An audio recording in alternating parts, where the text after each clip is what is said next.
Shalom. Bagaimana kabarnya? Luar biasa. Luar biasa, amin. Sebab Tuhan Yesus kita luar biasa, yes. Haleluya. Nah, malam hari ini belum terlambat ya untuk kita saling mengucapkan selamat Paskah. Boleh lihat kanan kirinya bilang selamat Paskah.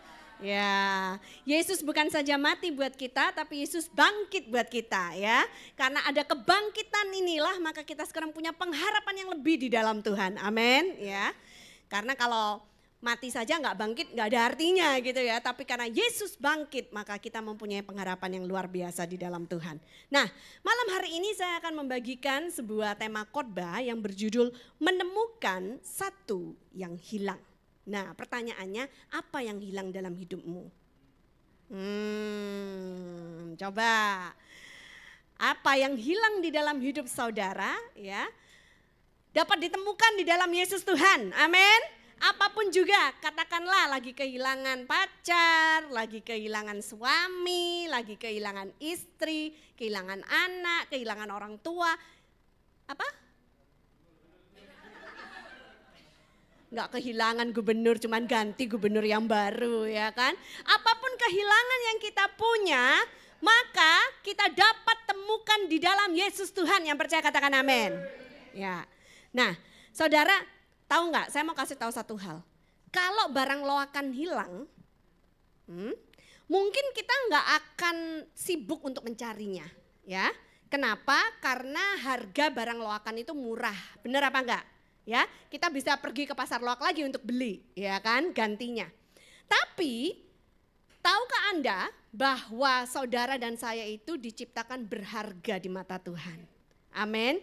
Kita itu mahal harganya, bukan murahan. Karena itu makanya Yesus rela mati di atas kayu salib untuk menebus dosa kita. Bukan hanya dengan domba ternak, tapi kali ini anak domba Allah yang sempurna itu yang harus disembelih di atas kayu salib untuk menebus semua dosa-dosa kita. Yang percaya katakan amin. Ya, nah jadi kita lihat bahwa sebenarnya kita itu sudah dijadikan anak. Posisi kita itu sekarang adalah anak Bapa di surga. Yang anak angkat tangan.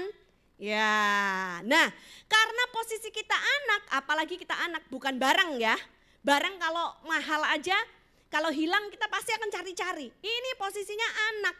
Maka kalau namanya anak hilang, ibu-ibu ada di tempat ini, mana ibu-ibu yang sudah melahirkan anak? Kalau anaknya hilang dicari enggak? Cari dong ya. Bapak-bapak di tempat ini ada bapak-bapak yang udah punya anak. Maksudnya yang istrinya udah melahirkan anak, bapak-bapak gak mungkin bisa melahirkan sendiri ya kan. Kok gak angkat tangan? Gak ngaku, ya kan? Nah, bapak-bapak kalau anaknya hilang dicari apa enggak? Kalau yang anaknya banyak bingung ya, anak mana yang hilang? Nomor berapa gitu ya. Nah, jadi saudara, kalau anak yang hilang, no matter what, pasti akan dicari oleh Bapak. Amin, ya. Nah, kita akan lihat malam hari ini, kita lihat di dalam Alkitab itu diberikan analogi, ada 3 hal yang hilang ya. Kita lihat Lukas ayat 15, buka bersama-sama dengan saya.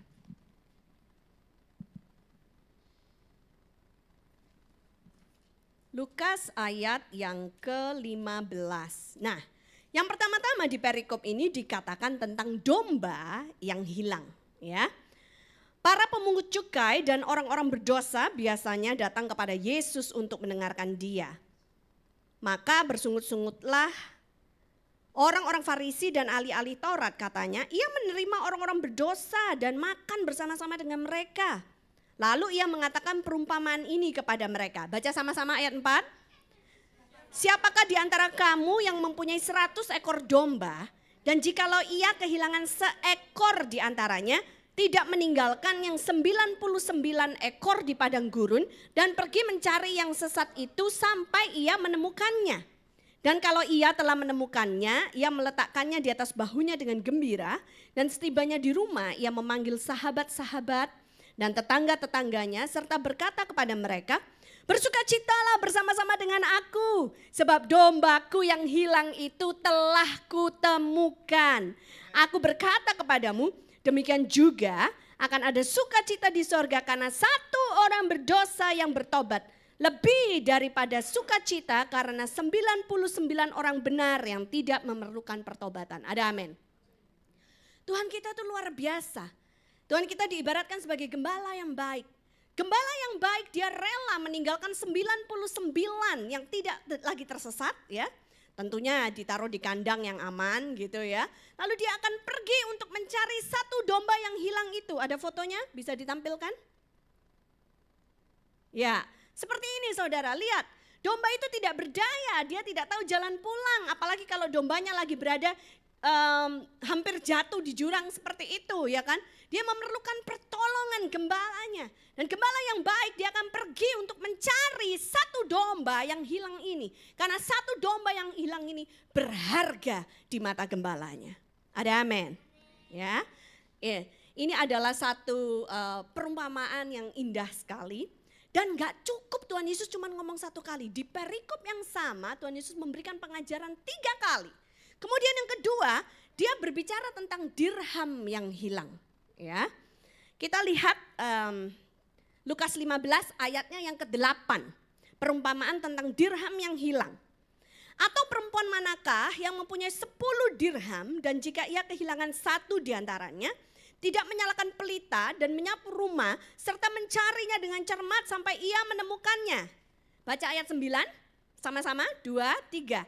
Dan kalau ia telah menemukannya, ia memanggil sahabat-sahabat dan tetangga-tetangganya serta berkata, bersukacitalah bersama-sama dengan aku, sebab dirhamku yang hilang itu telah kutemukan.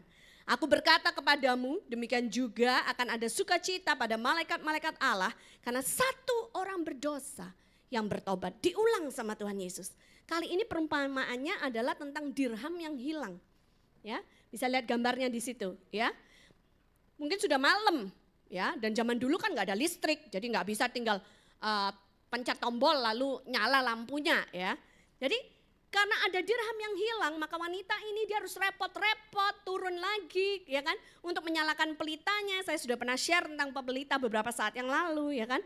Lalu dia harus nyari sapu untuk ke kolong-kolong meja ya kan, untuk ke kolong-kolong kursi untuk mencari satu dirham yang hilang itu. Karena apa?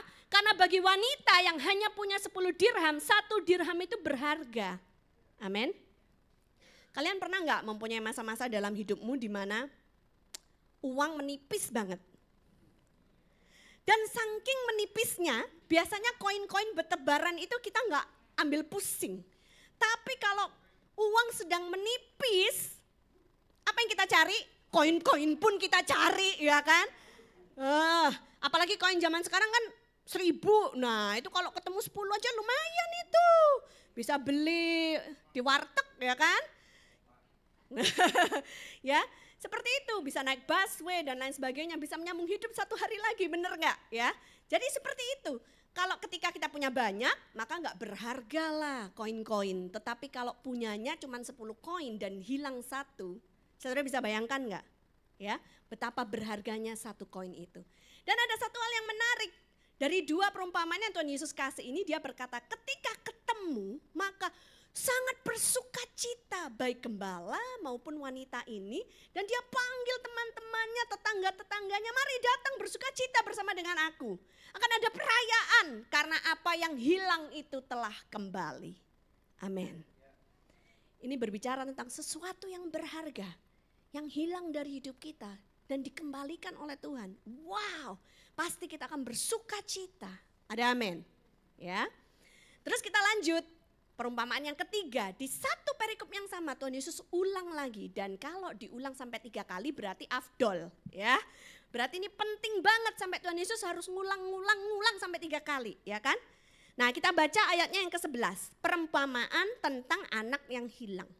Yesus berkata lagi, ada seorang mempunyai 2 anak laki-laki.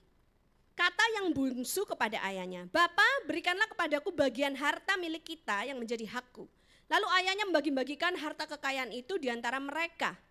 Beberapa hari kemudian anak bungsu itu menjual seluruh bagiannya itu lalu pergi ke negeri yang jauh. Di sana ia memboroskan harta miliknya itu dengan hidup berfoya-foya. Setelah dihabiskannya semuanya timbullah bencana kelaparan di dalam negeri itu dan ia pun mulai melarat. Lalu ia pergi dan bekerja pada seorang majikan di negeri itu. Orang itu menyuruhnya ke ladang untuk menjaga babinya. Lalu ia ingin mengisi perutnya dengan ampas yang menjadi makanan babi itu. Tetapi tidak seorang pun yang memberikannya kepadanya. Saking laparnya. Katakanlah dia itu dulu di rumah bapaknya salah satu pangeran gitu kan ya. Selain kokonya dia juga pangeran yang kedua. Ya, kalau di rumah bapaknya dia nggak pernah kekurangan apa-apa. Tapi kali ini saking laparnya dan dia nggak punya apa-apa. Sampai dia tuh mau makan apa tadi ya? Bukan cuman makanan babi loh, baca baik-baik. Ampasnya. Dia bahkan mau makan ampasnya dari makanan babi. Lu bisa bayangin, ampas berarti gimana dong? Udah dikunyah-kunyah sama babinya mungkin terus dibuang lagi. Lah itulah ampasnya. Ya, dia sampai mau untuk makan ampasnya seperti itu. Udah benar-benar keterlaluan gitu kan ya. Apalagi buat orang Yahudi, karena buat orang Yahudi babi itu dianggap haram, najis, binatang yang najis gitu kan. Nah, untuk seorang Yahudi sampai kepengen makan ampasnya makanan babi itu adalah suatu hal yang benar-benar keterlaluan. Katakan bersama saya, benar-benar keterlaluan.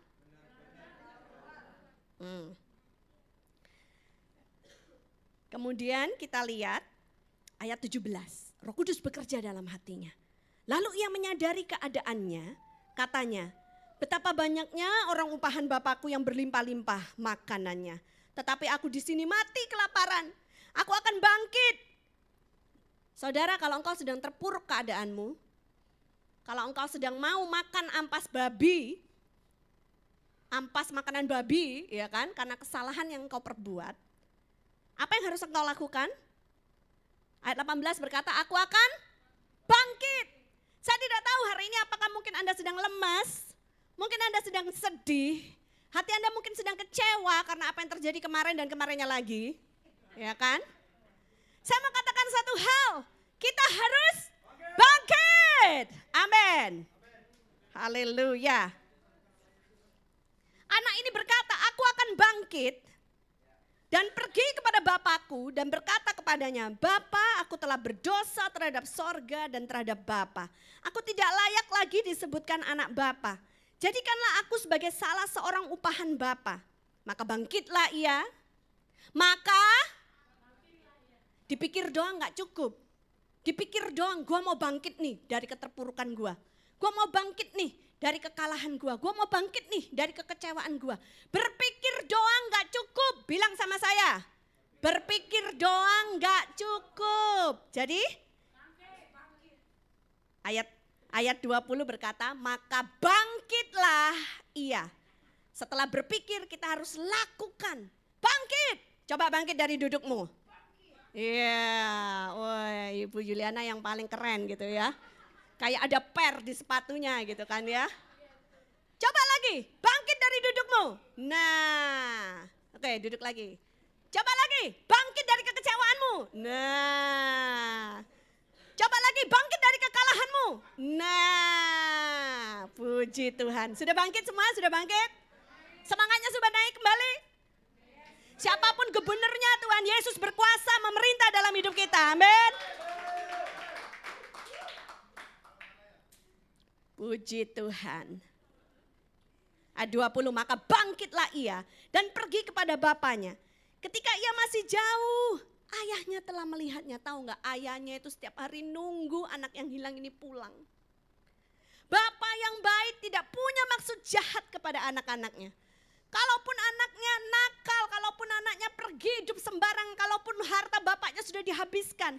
Ketika bapak melihat anak itu kembali ke rumahnya, dia bahkan tidak kasih kesempatan untuk anaknya ngomong. Ya, kita lihat tuh. Ketika ia masih jauh, ayahnya telah melihatnya.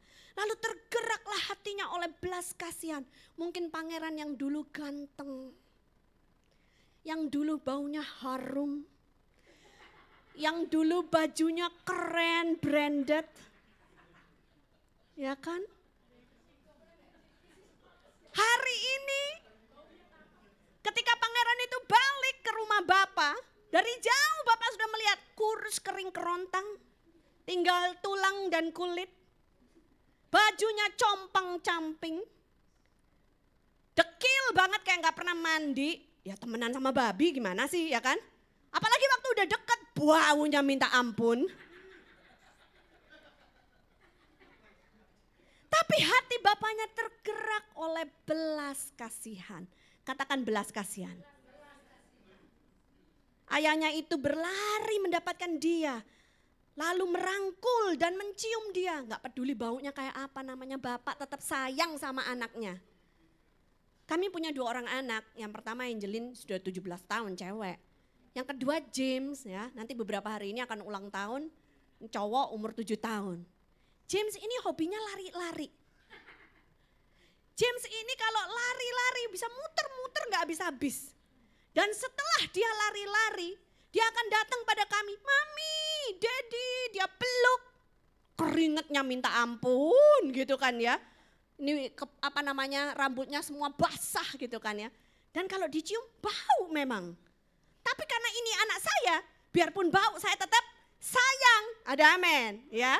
Ya kalau anak lain saya juga gak mau lah gitu kan ya. Anak sendiri, biarpun bau tetap sayang gitu ya. Atau mungkin kalau Anda punya anak yang sudah bisa bermain di luar, mungkin habis main sepak bola, ya kan bajunya kotor, kena noda semua, kena lumpur, ya kan. Pulang ke rumah masa, anak siapa lu? Copot dulu bajunya, jangan masuk rumah kalau lu gak bersih. Wah, apa ada yang seperti itu? Gak ada kan? Ya, tetap sayang gak? Iya, yang jelas ibu-ibu harus pakai deterjen yang anti noda gitu kan ya, biar putih kembali bajunya gitu kan ya. Nah, jadi inilah yang terjadi kepada bapak tersebut ya. Lalu kita lihat ayat 21. Kata anak itu kepadanya, "Bapa, aku telah berdosa terhadap sorga dan terhadap Bapa. Aku tidak layak lagi disebutkan anak Bapa." Tetapi ayah itu berkata kepada hamba-hambanya, "Lekaslah, bawa kemari jubah yang terbaik, pakaikanlah itu kepadanya dan kenakanlah cincin pada jarinya dan sepatu pada kakinya. Dan ambillah anak lembu tambun itu, sembelilah dia dan marilah kita makan dan bersuka cita." Ayat 24 baca sama-sama. "Sebab anakku ini telah mati dan menjadi hidup kembali. Ia telah hilang dan didapat kembali. Maka mulailah mereka bersukaria." Ya, saudara, ketika ada anak yang hilang satu aja, kembali kepada Bapa di surga, itu sukacitanya luar biasa. Amin. Ya. Atau ada kasus-kasus yang ekstrim, mungkin ada anak-anak yang diculik. Kemudian penculiknya minta tebusan sama orang tuanya. Orang tua mana yang tidak akan rela untuk membayar berapapun tebusan yang diminta? Tahukah Anda? Suatu saat dulu kita adalah anak-anak Bapa yang diculik. Diculik oleh iblis, diculik oleh ikatan dosa. Kita tersesat, kita tidak tahu jalan pulang. Iblis minta ransom, iblis minta tebusan. Dan tebusannya kalau mau dapat anak harus ganti anak. Maka dia kirimkan anaknya yang tunggal. Tuhan Yesus yang sempurna, tidak ada cacat, tidak ada celah. Bagaikan anak domba Allah yang sempurna. Tidak ada satupun tulangnya yang patah. Domba yang sempurna ini, anak domba ini disembelih untuk kita. Sebagai gantinya, maka kita menjadi bebas. Yesus dikutuk supaya kita diberkati. Yesus disiksa supaya kita bisa hidup dalam kemerdekaan. Yesus harus menanggung sakit, dipukulin, disiksa supaya kita bisa menjadi sembuh. Ada amin. Yesus dibuat menjadi melarat, gak punya apa-apa, tidak berdaya supaya kita diperkaya di dalam Tuhan. Ada amin. It's a divine exchange. Kalau kita mengerti apa arti kayu salib, ya, di situ ada kasih Bapa yang luar biasa menyambut kita pulang. Ada amin. Ada fotonya yang Bapak sama anak, ya, bisa dilihatkan ya, anaknya sudah kumuh gitu, lusuh semuanya ya. Dia pulang udah gak ada muka untuk melihat bapaknya. Tapi bapaknya membuka tangannya lebar-lebar, siap untuk memeluk dia, mencium dia, merangkul dia. Bayangkan, inilah kasih tanpa syarat. dari seorang bapa kepada anaknya. Nah saudara, hari Senin kemarin kami pelayanan di penjara wanita dewasa Tangerang ya. Ketika kami datang ke sana untuk merayakan Paskah ya, ternyata di sana itu ada banyak orang asing ya. Kami temukan di sana ada orang-orang dari Afrika ya. Terus kemudian ada orang-orang dari Thailand, ada orang dari Austria, ada buliknya juga berarti ya. Lalu kami temukan juga ada orang-orang dari negeri China. Jadi kemarin pada saat saya berkhotbah di sana, khotbah dalam bahasa Indonesia ini harus diterjemahkan dalam bahasa Inggris oleh Pastor Daniel yang dikerumunin oleh orang-orang Afrika, Thailand. Nah, kemudian ada juga yang harus diterjemahkan dalam bahasa Mandarin supaya orang-orang yang dari negeri China dapat mengertinya ya. Nah, tapi yang menarik adalah satu hal ini, kami berjumpa dengan seorang ibu yang sudah lama tidak ketemu lagi ya. Kami berjumpa dengan ibu ini dulu di tahun 2007 ketika saya dan Pastor Daniel memimpin sebuah grup pergi ke Israel ya. Nah, ibu ini ada di dalam peserta tur tersebut salah satunya ya. Ibu ini ibu pengacara, dia masuk karena kasus korupsi, bukan dia terima suap tapi dia nyuap gitu ya. Jadi zaman sekarang hati-hati. Bukan saja yang terima suap yang akan dijebloskan di dalam penjara, yang memberi suap pun juga akan dijebloskan dalam penjara. Jadi kita hidup harus hati-hati. Nah saudara, yang saya luar biasa marvel ya, saya merasa wow Tuhan terkesima. Itu karena it's like sepertinya Tuhan itu mengirimkan kami berdua untuk pergi pelayanan di penjara itu di momen Paskah ini ya kan. Untuk berjumpa dengan satu domba yang hilang. Ya, karena di antara puluhan orang yang pernah kami pimpin pergi tur ke Israel, cuma satu ibu ini aja yang masuk ke dalam penjara. Dan itu sangat menguatkan hatinya ketika dia berjumpa dengan kami ya. Tapi singkat ceritanya adalah saya merasa wow, benar-benar Tuhan itu sayang sama ibu itu. Sampai dikirimnya kami orang yang kenal sama dia untuk memberikan kekuatan kepadanya. Ya, nah saudara, waktu di penjara saya berkhotbah, saya beritahu mereka. Dosa itu gak ada yang besar, gak ada yang kecil. Gak peduli ukurannya. Gak ada yang ringan, gak ada yang berat. Gak peduli beratnya. Dosa itu di mata Tuhan semuanya sama. Katakan dosa itu semuanya sama. Ya, saya bilang sama mereka, yang namanya dosa itu bisa jadi kebencian. Tidak mau mengampuni, bohong, saksi dusta. Itu dosa saudara, ya. Kalau di dalam hatimu ada dendam, engkau tidak bisa menerima apa yang orang lain lakukan kepadamu. Ya, kalau di dalam hatimu ada kepahitan, itu dosa. Cuman bedanya gak melanggar hukum negara. Jadi gak ditangkap polisi, gak dijebloskan ke dalam penjara. Ya, sedangkan saya bilang sama ibu-ibu di sana, Anda melakukan sesuatu yang melanggar hukum negara ini, makanya Anda ditangkap polisi dan dijebloskan ke dalam penjara. Tapi pada dasarnya semua manusia itu sama. Kita telah kehilangan kemuliaan Allah. Ada amin? Ya. Nah, makanya di situ kita belajar bahwa harus bisa mengampuni. Harus bisa membuat hati kita ini tetap bersih. Ada amin? Kalaupun kemarin katakanlah gara-gara pilkada udah sempat marah-marahan sama siapa, udah sempat unfriend di Facebook dan lain sebagainya. Jagalah hatimu tetap bersih. Ampuni, amin ya. Supaya Indonesia ini bisa bersatu kembali. Ada amin ya. Nah, seperti itu saudara ya. Jadi kita melihat bagaimana Tuhan itu sungguh mengasihi anak-anaknya ya. Saudara, saya mau bagikan satu hal lagi dari Yohanes pasal yang kelima ayat 1 sampai 9. Yohanes pasal yang kelima ayat 1 sampai 9 ini bercerita tentang penyembuhan pada hari Sabat di kolam Bethesda. Nah, saudara, kita nggak akan baca ayat-ayatnya, tapi singkat cerita suatu hari Tuhan Yesus datang ke kolam Bethesda dan menemukan seseorang yang lumpuh selama 38 tahun. Lalu Tuhan Yesus bertanya, apakah yang kau kehendak aku perbuat kepadamu? Orang ini bilang, Tuhan aku nih, Tuhan Yesus tanya sama dia, maukah engkau sembuh? Ya, pertanyaannya maukah engkau sembuh? Orang ini jawab, Tuhan gak ada orang yang ngangkat aku untuk masuk ke kolam itu ketika airnya goncang.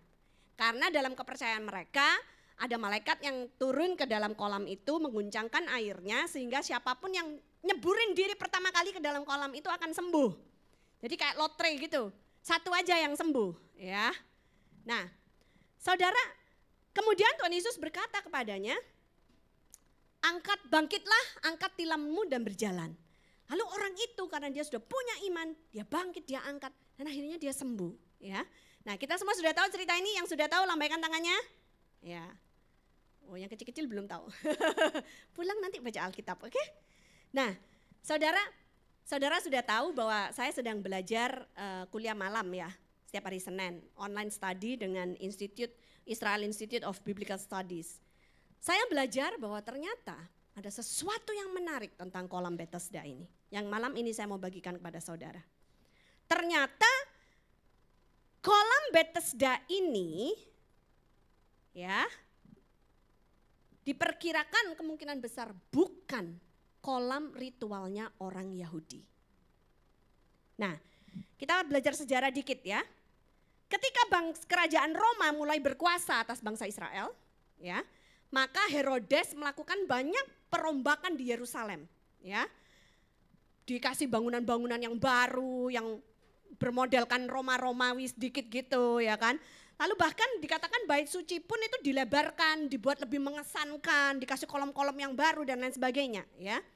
Nah Herodes juga membangun menara lah, benteng lah, dia membangun Roman Theater, tempat orang-orang Roma menonton pertunjukan ya kan. Dia membangun Roman Sports Complex ya, kalau Anda tahu balapan kuda yang sampai mati itu, itu tontonan orang-orang Roma ya. Dan lain sebagainya. Nah kemungkinan besar termasuk kolam Bethesda. Mengapa? Karena lokasi kolam Bethesda itu ada di luar kota Yerusalem lama. Coba tunjukkan petanya ya. Belajar peta sedikit. Ini adalah kota Yerusalem. Yerusalem lama itu temboknya di sini. Diakhiri dengan bait suci, oke? Ini City of David. Ya, itu adalah Yerusalem. Ini adalah first wall. Tembok pertama yang dulu dibangun, perbatasannya Yerusalem. Lalu diperluas, ada second wall, diperluas lagi, Herodes membangun new city, kota baru, Yerusalem baru. Third wall, tembok ketiga. Lokasi Bethesda itu ada di sini. Ya, berarti apa? Di luar kota Yerusalem lama. Kalau di luar kota Yerusalem lama berarti tambahan. Berarti Herodes yang membangun, ya.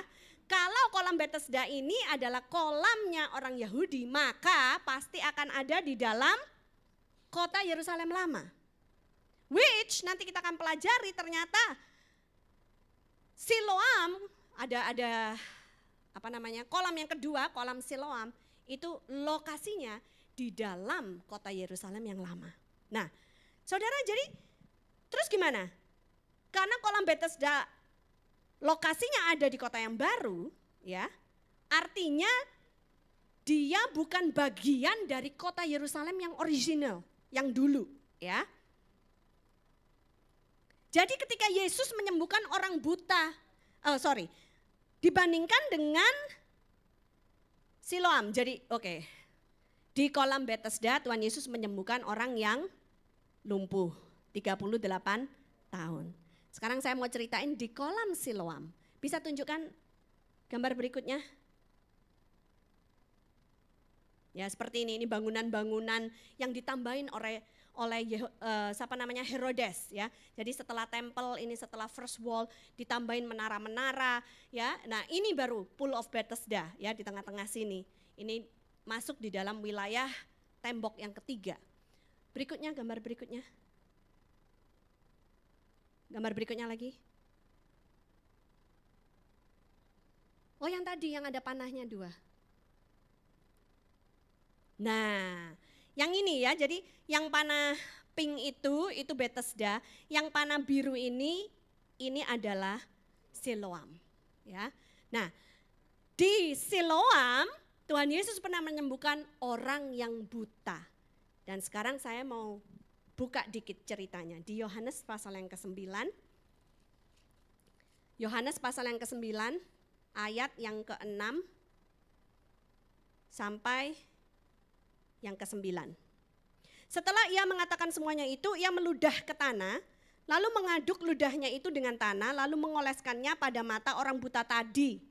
Dan berkata kepadanya, pergilah, basuhlah dirimu dalam kolam Siloam. Siloam artinya yang diutus. Maka pergilah orang itu, ia membasuh dirinya lalu kembali dengan matanya yang sudah melek. Kenapa Tuhan Yesus nyuruh orang yang buta itu untuk pergi membasuh dirinya di kolam Siloam?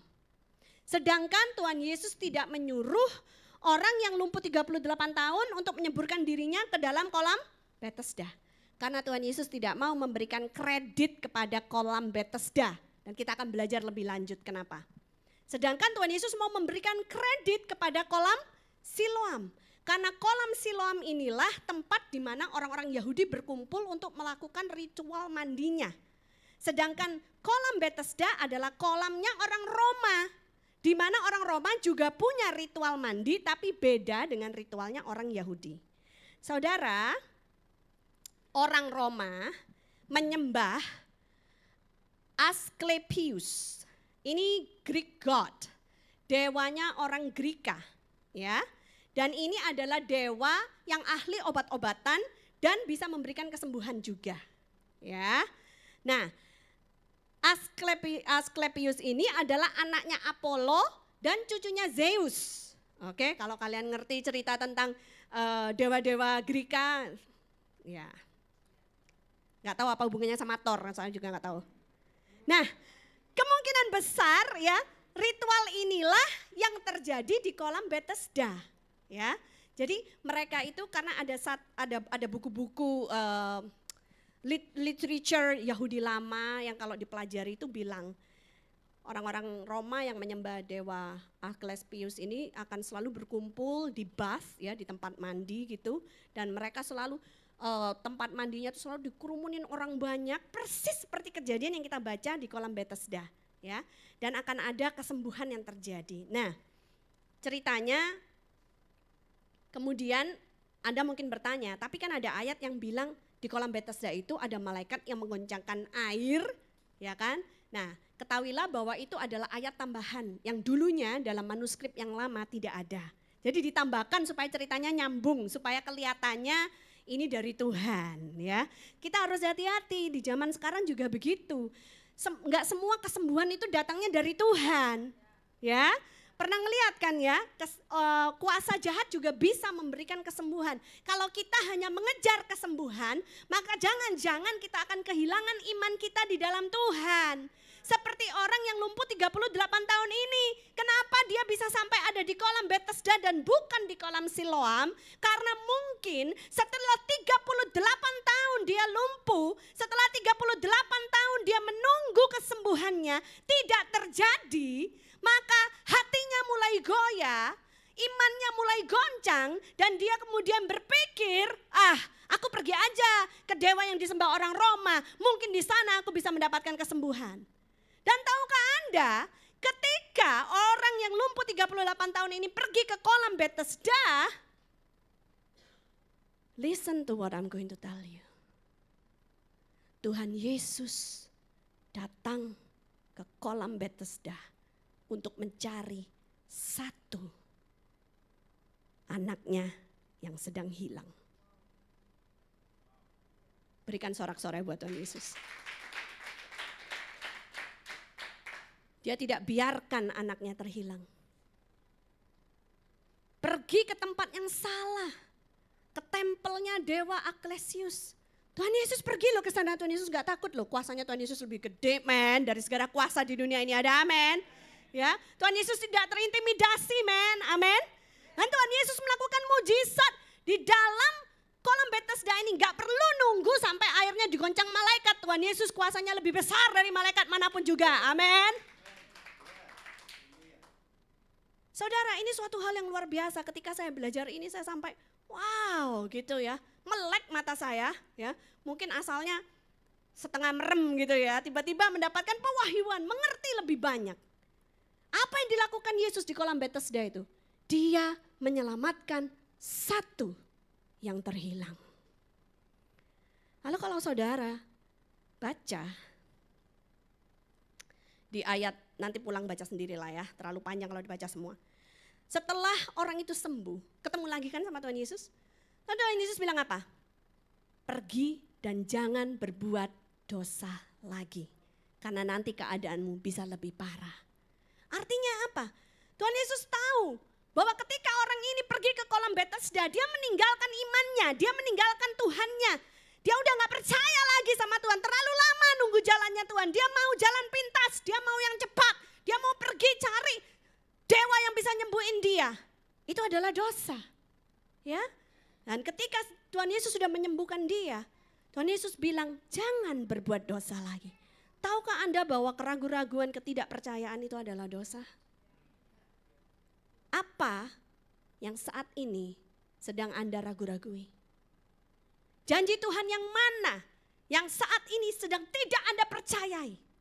Mungkin hati Anda mulai keras dan Anda bilang, gomballah Tuhan. Saya sudah tunggu sekian lama, mana buktinya Tuhan? Saya nggak tahu, mungkin jodoh udah ditunggu lama banget Tuhan. Saya sudah mau expire Tuhan, bagaimana ini Tuhan? Ya. Atau tidak tahu apakah ada satu penyakit tertentu yang saudara sudah gumulkan, saudara sudah berdoa puasa. Atau ada satu keinginan, kerinduan hati yang paling dalam. Engkau sudah berpuasa, sudah berdoa, tapi seakan-akan Tuhan tidak menjawab. Hari ini saya mau bilang sama saudara, jangan tinggalkan imanmu di dalam Tuhan. Percaya kepadanya. Bahwa Tuhan pasti akan menggenapi janji-janjinya tepat pada musimnya. Dia tidak pernah terlambat. Yang percaya katakan amin. Pasti akan digenapi oleh Tuhan. Tapi saya mau bilang satu hal lagi juga kepada para pemirsa yang lagi nonton di Facebook Live. Kalaupun hari ini keadaanmu sudah meninggalkan Tuhan. Kalaupun karena goyang imanmu, karena kurang percaya, karena ragu-ragu, engkau sudah meninggalkan Tuhan, mencari dewa lain, Tuhan lain yang bisa jawab apa yang menjadi kebutuhanmu. Kalaupun engkau dalam posisi yang seperti itu, Yesus sedang mencarimu sama seperti dia mencari orang yang berada di kolam Bethesda itu. Yang percaya katakan amin. Dan Yesus sanggup untuk perform miracle, untuk memberikan mujizat yang kau perlukan. Tapi lebih daripada itu, Yesus sanggup membawamu kembali ke jalan yang benar. Supaya engkau tidak kehilangan keselamatan. Yang percaya katakan amin. Berikan sorak-sorai buat Tuhan Yesus. Tuhan kita peduli. Kalau anak gak mungkin dibuang, pasti dicari. Engkau mau pergi ke lembah yang paling kelam pun seperti Daud pernah mencatatnya di kitab Mazmur. Aku pergi ke dunia orang mati. Itu sudah dunia roh yang paling bawah, basement masih turun lagi. Dunia orang mati, engkau ada di sana. Tidak pernah ditinggalkan. Ke dunia orang mati pun engkau tidak ditinggalkan oleh Tuhan. Amin. Berikan sorak-sorai buat Tuhan. Sebab dia setia. Amin saudara. Ya. Saya akan tutup dengan satu ayat ini. Yesaya pasal 42 ayat 4a.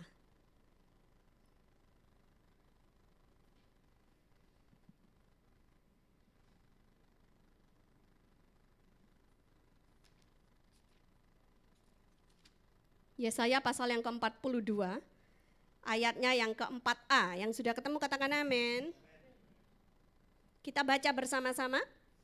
2, 3. Ia sendiri tidak akan menjadi pudar dan tidak akan patah terkulai. Sampai ia menegakkan hukum di bumi, segala pulau mengharapkan pengajarannya. Oke, bukan ayat yang saya cari, tadi nyarinya pakai bahasa Inggris sih.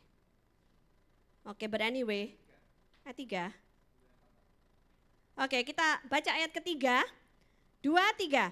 Buluh yang patah terkulai tidak akan diputuskannya, dan sumbu yang pudar nyalanya tidak akan dipadamkannya. Tetapi dengan setia ia akan menyatakan hukum. Ada amin saudara. Kalau hari ini engkau merasa bagaikan buluh yang patah terkulai, dan firman ini untuk Anda, engkau tidak akan diputuskannya.